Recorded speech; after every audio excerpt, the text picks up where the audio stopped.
हमारी आज की फिल्म की शुरुआत होती है 2000 के दशक में ईस्टब्रुक नाम के एक छोटे से कस्बे से। यही रहता था हैंक वालिस नाम का एक लड़का, स्कूल की फुटबॉल टीम का स्टार क्वार्टरबैक। हैंक न सिर्फ मैदान का हीरो था बल्कि पूरे स्कूल का गर्व भी था। जिंदगी उसके लिए मानो सपनों जैसी थी। उसके साथ ही खूबसूरत स्टेसी जो शोहरत और दौलत की दीवानी थी, लेकिन हैंक का दिल सच्चा था और वो पूरी ईमानदारी से उससे प्यार करता था। इसी दौर में दुनिया भर में फैलने लगी एक रहस्यमय चीज जिसे लोग इक कहते थे। कोई मानता था कि ये आकाश से गिरे उल्का पिंड का हिस्सा है, तो कोई कहता है कि ये किसी गुप्त सरकारी लैब से लीक हुआ कोई प्रयोग है। शुरुआत में ये हानिकारक नहीं था, बस इतना कि साफ करने के बाद भी वापस उग आता था। धीरे धीरे लोग इसे अनदेखा करने लगे, जैसे ये उनकी जिंदगी का हिस्सा ही बन गया हो। उधर ईस्टब्रुक में हैंक की चमक बरकरार थी।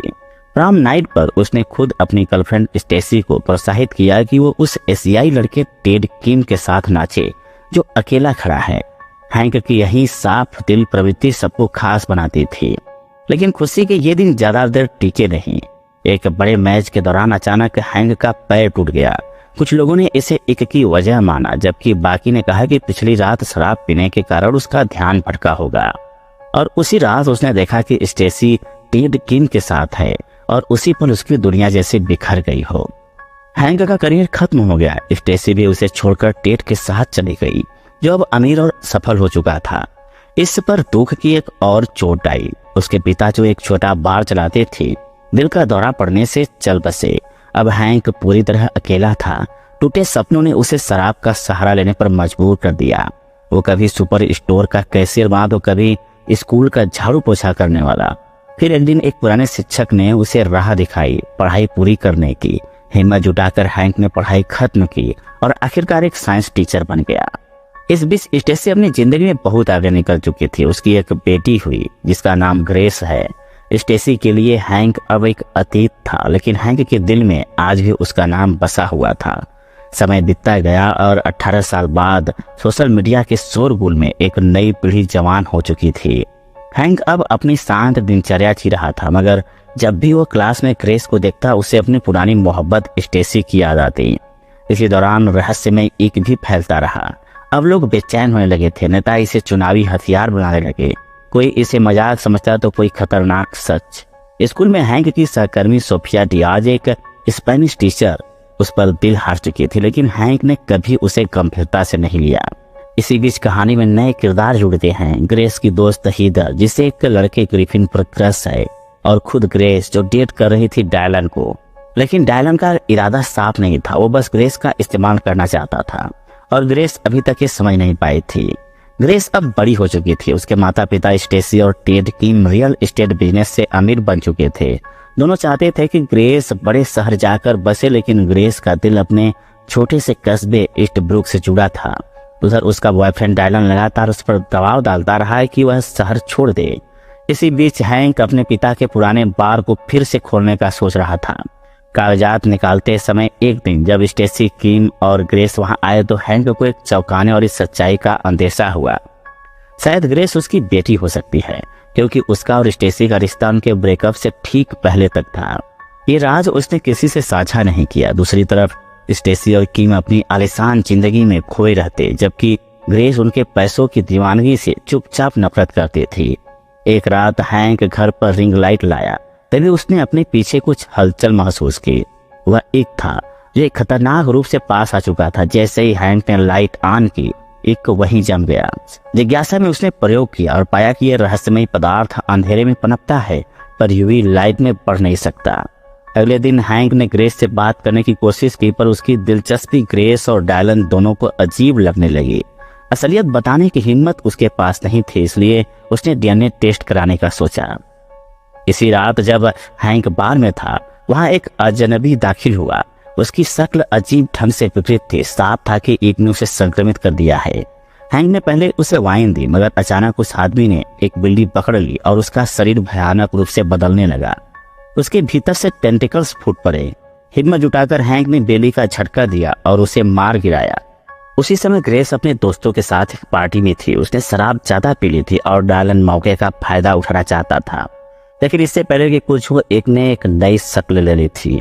हैंक ने पुलिस को बुलाया, लेकिन जो अफसर आए वो खुद संक्रमित थे। उनकी आवाजें अजीब लग रही थी। उन्होंने हैंक को कार में बिठाया जहां स्पेनिश टीचर सोफिया डियाज भी संक्रमित पड़ी थी। उनका इरादा हैंक को भी बदलने का था। तभी सोफिया का शरीर फट पड़ा और टेंटिकल से निकलने लगे। किसी तरह हैंक बच निकला। भागते हुए उसे एहसास हुआ कि अब एक समझदार हो चुका है। वो सिर्फ इंसानों ही नहीं जानवरों को भी संक्रमित कर रहा है और अंधेरे में सबसे तेजी से सक्रिय हो रहा है। बेचैन होकर हैंक पार्टी वाली जगह पहुंचा और चिल्लाकर सबको चेताया कि मौत पास आ रही है, लेकिन किशोरों ने उसे मजाक समझा। उसने ग्रेस से गुहार लगाई कि उसके साथ चले, मगर ग्रेस ने साफ मना कर दिया। इसी बीच डायलन ने उसका फायदा उठाने की कोशिश की। जब ग्रेस ने इनकार किया तो वह दूसरी लड़की की तरफ बढ़ गया, लेकिन तभी एक ने हमला कर दिया। कई किशोर मारे गए, बाकी संक्रमित हो गए और डायलन भी उसमें शामिल था। ग्रेस तब तक गहरी नींद में थी, मगर हैंक ठीक समय पर पहुंचा। दोनों ने देखा कि एक हॉरर फैल रहा है। अचानक तेज रोशनी ने उसे रोक दिया। फौज पहुंच चुकी थी, जो बचे हुए लोगों को सुरक्षित जोन में ले जा रही थी। फिर भी बहुत से लोग खतरे को मानने से इनकार कर रहे थे और विरोध प्रदर्शन कर रहे थे। फौज इसे रोकने से जूझ रही थी। हैंक ने यूवी लाइट का सुझाव दिया, लेकिन डॉक्टर आल्था ने कहा कि सरकार पहले से इस कमजोरी को जानती थी, बस उसके पास इसे बड़े स्तर पर इस्तेमाल करने की शक्ति नहीं है। सुबह तक हालात सामान्य दिखने लगे। संक्रमित लोग अब सामान्य दिखाई देते थे।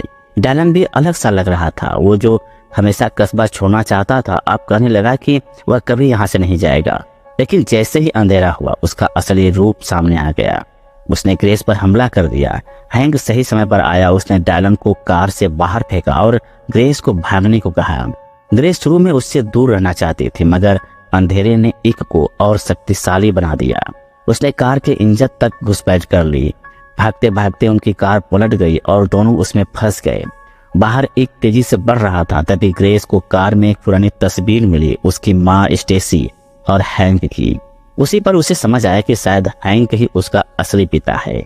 ग्रेस हैरान रह गई। अभी यकीन करना मुश्किल था। एक कार तोड़ने की कोशिश कर रहा था तो दोनों ने अंदर आग जलाकर उसे रोका। ग्रेस ने अपने कजिन को बुलाया, जिसकी कार की हेडलाइट्स तेज थी, और रोशनी की मदद से दोनों सुरक्षित बच निकले। अगली सुबह सब कुछ शांत दिखाई दिया, पर ग्रेस के मन में एक सवाल बार बार उठ रहा था, क्या हैंक सचमुच उसका पिता है? उधर हैंक अपने पुराने बार में बैठा था। तभी उसे ऐसा लगा जैसे उसके दिवंगत पिता सामने खड़े हों, लेकिन ये कोई आत्मा नहीं थी, बल्कि एक का छलावा था जो उसे बहकाकर संक्रमित करना चाहता था।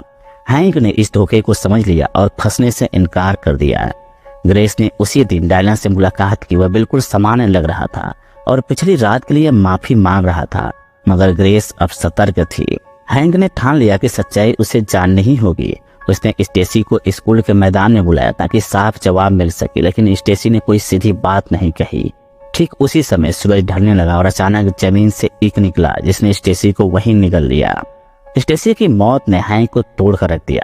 वह इतना टूट गया कि अपनी जान लेने तक का सोच बैठा, लेकिन तभी ये गिरा हुआ नेट उसके रास्ते में अटक गया और उसकी जिंदगी बच गई।